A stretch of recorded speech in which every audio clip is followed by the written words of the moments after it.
አሌክስ ባሏ እንቅልፍ ላይ መሆኑን ስታውቅ ትንሿን ልጇን ይዛ በፍጥነት ወደ መኪናው ትሄዳለች። ባሏም ልክ ያልሆነ ነገር እንዳለ ተሰምቶት ከእንቅልፉ ነቅቶ እየሮጠ ወደ መኪናው ይሄዳል። እሷም መኪናዋን አስነስታ ወደ ኋላ ሳትመለከት ከዚህ የምድር ሲኦል ከሆነባት ህይወት ታመልጣለች። የዛን ዕለት አመሻሽ ላይ ሰካራሙ ባሏ ሾን እንደገና ቤቱን መበጥበጥ ጀምሯል። ወደ ግድግዳው የወረወረው ጠርሙስ ሕፃኗን አልመታትም። ነገር ግን የጠርሙሱን ስብርባሪ በልጇ ጸጉር ላይ ስትመለከት አሌክስ ልቧ ተሰበረ። በዚያ ቅጽበትም ከልጇ ጋር ያንን ቤት ለቃ መውጣት እንዳለባት ወሰነች። ነገር ግን በስሟ ያላት $18 ብቻ ነበር። የመኪናዋን ጋዝ ከሞላች በኋላ $12 ይቀራታል። ይህ ገንዘብ ደግሞ በጣም ርካሽ ለሚባል አልጋ ቤት እንኳን የሚበቃ አይደለም። በሮች ሁሉ ዝግ የሆኑ በሚመስልበት በዚህ ጊዜ አለችኝ ወደምትላት አንድ ጓደኛዋ ጋር ለማረፍ ትሄዳለች። ነገር ግን ጓደኛዋ የምሽት ፓርቲ አዘጋጅታ ስለነበር ቤቱ ልክ እንደ ባሏ ሰካራም በሆኑ ወንዶች ተሞልቶ ነበር። ሁኔታውን ስታይም እዛ ማደሯ አልተዋጠላትም። ስለዚህም ወደ ኋላ ትመለሳለች። ምንም መሄጃ ስላልነበራትም ያንን ረጅም ምሽት ልጇን እንዳቀፈች መኪና ውስጥ ታሳልፈዋለች። ንጋት ላይ አንድ ፖሊስ የመኪናዋን መስታወት አንኳኩቶ ይቀሰቅሳታል። እዛ ቦታ ላይ መተኛት እንደማትችል ገልጾ ወደ መጠለያ ሄዳ እንድታርፍ ይጠቁማታል። አሌክስም ፖሊሱ እንዳላት ልጇን ይዛ ወደ መጠለያ ትሄዳለች። ለመጀመሪያ ጊዜም ብዙ ሰዎች በህይወት ለመቆየት ብቻ ሲሉ በየግላቸው ከህይወት ጋር ግብግብ እንደገጠሙ ተመለከተች። የማህበራዊ ጉዳይ ሰራተኛዋም አሌክስን በጥያቄ ታጣድፋት ጀምራለች። እሷ ግን ለጥያቄዋ በቂ መልስ መስጠት አልቻለችም። በመጨረሻም በቤት ውስጥ አጋዥነት ለመቀጠር ያለፉትን 2 ወራት የሥራ ታሪኳን ማቅረብ እንዳለባት ትረዳለች። ነገር ግን አሌክስ ምንም አይነት የዲግሪ ወረቀትም ሆነ የተለየ ችሎታ የላትም። ልጇን በማሳደግ ላይ ስለነበረችም ተረጋግታ በቋሚነት የምትሰራው ስራ አልነበራትም። ከሰራተኞቹ አንዷም አሌክስ በዚህ ድርጅት ውስጥ ተስፋ እንደሌላት ስላወቀችና ያለችበትን አስጨናቂ ሁኔታ ስለተረዳች የአንድን የጽዳት ካምፓኒ አድራሻ ሰጥታት እዛ እንድትሞክር ትነግራታለች። ያለቻትን ጠባብ ዕድል ለመሞከር አሌክስ ልጇን ከእናቷ ጋር ለጥቂት ሰዓታት ትታ ለመሄድ ትወስናለች። እናቷ ስነ ልቦናዋ የማይገመት ንግግሯ ግራ የሚያጋባና አብዛኛውን ጊዜዋን በጥበብ ስራዋ ተጠምዳ የምታሳልፍ ሴት ናት። ይሁን እንጂ ለጥቂት ሰዓታት ልጇን እንድታይላት መጠየቋ ከባድ ውለታ አልነበረም። አሌክስ ለመጨረሻ ጊዜ ስራ ፍለጋ ከወጣች 2 ዓመታት ተቆጥረዋል። አሁን ደግሞ ልጇን በራሷ ማሳደግ ግዴታ ሆኖባታል። ልጇን በራሷ የማሳደግ ፍላጎትና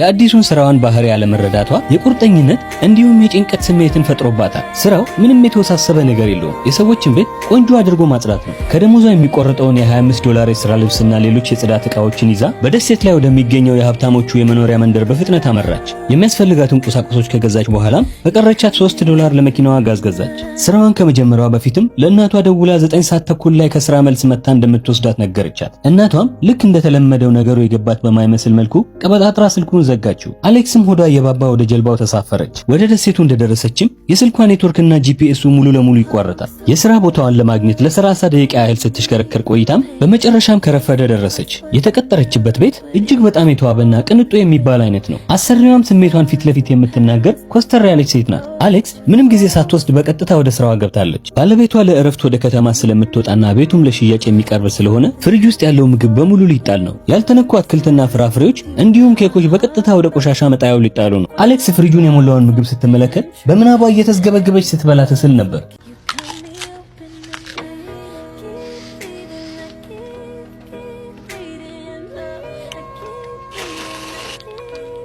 ይሁን እንጂ ስራዋ ላይ ችግር እንዳይፈጥርባት በማሰብ ምግቡን ሁሉ ወደ ቆሻሻ መጣያው ጣለችው። በቀጣይም ወደ ህፃናት ክፍሉ አመራች። ክፍሉ ለህፃን ልጅ ምቹ በሆነ ሁኔታ ያጌጠ ነው። ይህ ክፍል የልጇ ቢሆን ምን ያህል ልትደሰት እንደምትችል አሰበች። በአእምሮዋም ከልጇ ጋር በዛ ክፍል ውስጥ እየሳቁ ሲደሰቱና ሲደንሱ ሳለች። ከባሏ ሽሽት ስትሮጥና ስራ ፍለጋ ስትቅበዘበዝ ስለዋለችም ድካም ያሸንፋትና የምንጣፉ ጠርዝ ላይ ጋደም እንዳለች እንቅልፍ ይወስዳታል። አሰሪዋን ባየችው ነገር ብትቆጣም የአሌክስን ድካም ስትመለከት ግን ልቧ መጨከን አልቻለም። አሌክስም ራሷን አጠንክራ ወደ ስራዋ ተመለሰች።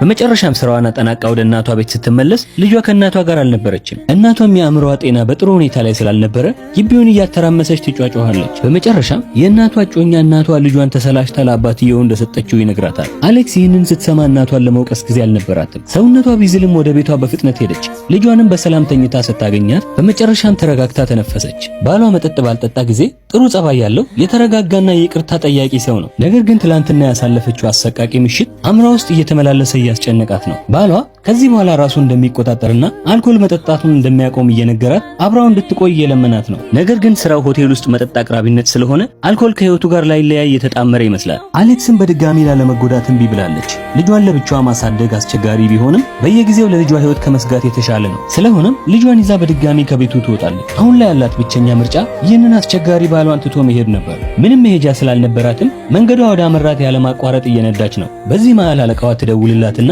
ቀደም ሲል ያጸዳችው ቤት በትክክል እንዳልተጸዳ ትነግራታለች። ገንዘቡ እንዲከፈላት የምትፈልግ ከሆነም በድጋሚ ሄዳ ቤቱን በጥሩ ሁኔታ እንድታጸዳ ታስጠነቅቃታለች። በነገሮች ተበሳጭታ እየነዳች ሳለም ልጇ የመኪናውን መስኮት እንድትከፍትላት ትለምናታለች። መስኮቱን ስትከፍትላትም የምትወዳትን አሻንጉሊቷን በመስኮቱ ውስጥ ወርውራ እናቷ ሄዳ እንድታመጣላት እየጮኸች ታስጨንቃታለች። በዚህ ጊዜ ኤሊ እየተማረረች ከመኪናው ወርዳ አሻንጉሊቱን ትፈልግ ጀመር። እያሳለፈችው ያለችው ውርደትና መከራም ፊቷ ላይ ድቅን ብሎባት ስቅስቅ ብላ ለቀሰች። ገና ብስጭቷን አስታግሳ ሳትረጋጋም ከኋላዋ ከፍተኛ የሆነ የግጭት ድምፅ ሰማች።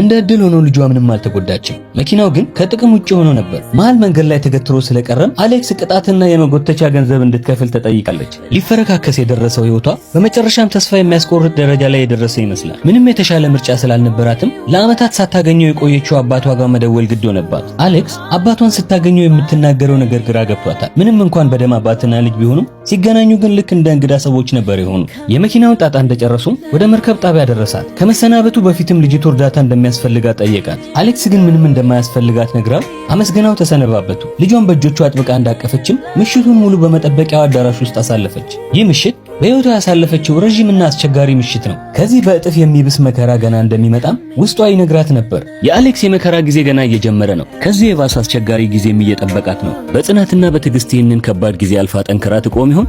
ታሪኩ ይቀጥላል። ቀጣይ ክፍል እንዲደርሳችሁ አካውንቱን ፎሎ በማድረግ ቤተሰብ ይሁኑ። የተለያዩ የሚያስቁ የሚያስተምሩ ቪዲዮዎችን በእኛ በኩል ታገኛላችሁ ማለት ነው። ስለዚህ ፈኒ ዴይስ አሪፍ የዩቲዩብ ቻናላችን ነው። ብዙ ሰዎች ሄደው እየተቀላቀሉት ቤተሰብ እየሆኑ ይገኛሉ። እናንተም ተቀላቀሉ፣ ይመቻችሁ።